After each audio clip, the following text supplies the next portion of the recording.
नमस्कार साथियों, हमारे YouTube channel one day exam 81 में आप सभी का हार्दिक स्वागत है। आज हम बिहार या स्टेट पेपर सेकंड या पेपर सेकंड के लिए सिलेबस लेकर आए हैं और आपका विषय जो है वह है विषय इतिहास है। इससे आपको 100 क्वेश्चन पूछे जाएंगे और पूरा 100 नंबर का रहेगा। तो इसमें आपको क्या क्या पढ़ना है, तो चलिए शुरुआत करते हैं। इकाई 1, तो इकाई 1 के अंतर्गत जो आपको पढ़ना है वह है हड़प्पा सभ्यता। तो हड़प्पा सभ्यता के अंतर्गत आपको जो पढ़ना है वह है भौगोलिक विस्तार एवं महत्वपूर्ण स्थल। इसके बाद अगला जो है वह नगर योजना और संरचनाएं, समाज, अर्थव्यवस्था और धर्म को पढ़ना है।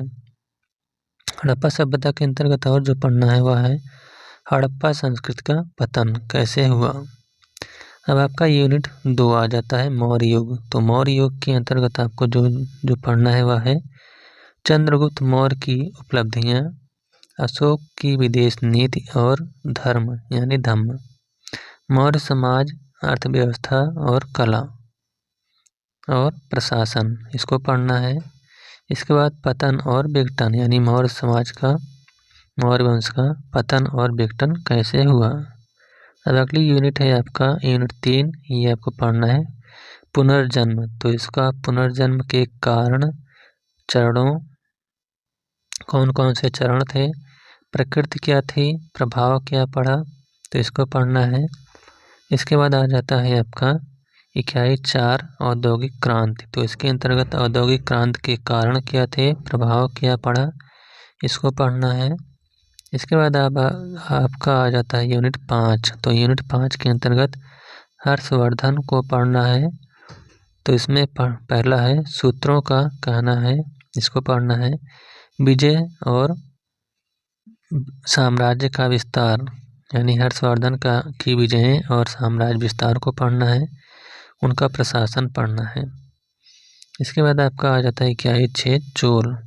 तो चोल के अंतर्गत आपको जो पढ़ना है वह है पहला है राज और राजेंद्र चोल की उपलब्धियां और कैरियर और उपलब्धियां। अगला है स्थानीय प्रशासन पढ़ना है, समुद्री गतिविधियां पढ़ना है चोल काल की। इसके बाद आपका यूनिट 7 आ जाता है। यूनिट 7 के अंतर्गत जो आपको पढ़ना है वह है 1789 की फ्रांसीसी क्रांति। इसके बाद जो 1789 की फ्रांसीसी क्रांति के कारण, प्रकृति और महत्व को पढ़ना है। इसके अलावा नेशनल असेंबली की उपलब्धियां, आतंक का शासनकाल, इसको पढ़ना है। इसके बाद आपका आ जाता है यूनिट 8। तो यूनिट 8 के अंतर्गत जो पढ़ना है वह द्वितीय विश्व युद्ध। तो द्वितीय विश्व युद्ध के कारण और प्रभाव क्या पड़ा उसको पढ़ना है। यूनिट 9 है।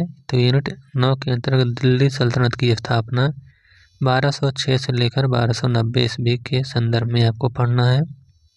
तो इसमें आपको पढ़ना है जैसे इल्तुतमिश, दिल्ली सल्तनत में आपको इल्तुतमिश पढ़ना है और इतना पढ़ना है। इसके बाद आपका आ जाता है यूनिट 10। तो यूनिट 10 के अंतर्गत आपको अकबर को पढ़ना है। अकबर में मुगल साम्राज्य की पुनर्स्थापना एवं विस्तार, राजपूतों से संबंध, धार्मिक नीति, अकबर को राष्ट्रीय सम्राट के रूप में, इसको पढ़ना है। इसके बाद आपका आ जाता है यूनिट 11। तो यूनिट 11 के अंतर्गत प्लासी और बक्सर की लड़ाई, तो इसकी परिस्थितियाँ क्या था, कारण क्या थे और महत्व क्या था, इसको पढ़ना है। इसके बाद यूनिट 12 है 1857 का विद्रोह। तो 1857 के विद्रोह के अंतर्गत आपको इसके कारण, प्रकृति और प्रभाव, इसको पढ़ना है। इसके बाद इकाई 13 है। इकाई 13 में आपको भारतीय राष्ट्रीय कांग्रेस की उत्पत्ति को पढ़ना है। इसके अंतर्गत प्रारंभिक राष्ट्रवादी आंदोलन और मॉडरेटन यानी आधुनिक चरमपंथी क्रांति को पढ़ना है। अगली यूनिट है आपकी यूनिट 14। तो यूनिट 14 के अंतर्गत आपको जो पढ़ना है असहयोग आंदोलन कारण और प्रभाव, स्वराजवादियों को पढ़ना है। अगला है सबने आज्ञा आंदोलन कारण और प्रभाव। इसके बाद आपको जो पढ़ना है वह है सांप्रदायिकता, सांप्रदायिकता को पढ़ना है। और यूनिट 15 है। यूनिट 15 के अंतर्गत आपको जो पहला पढ़ना है वह है स्वतंत्रता और विभाजन, कैबिनेट मिशन प्रस्ताव और भारतीय स्वतंत्रता अधिनियम। इसके बाद दूसरा जो पढ़ना है वह है राष्ट्रवादी आंदोलन और रियासतें। तो यही था आज का यह वीडियो आपको कैसा लगा? अच्छा लगा हो तो वीडियो को लाइक शेयर और चैनल को सब्सक्राइब करिएगा। Thank you.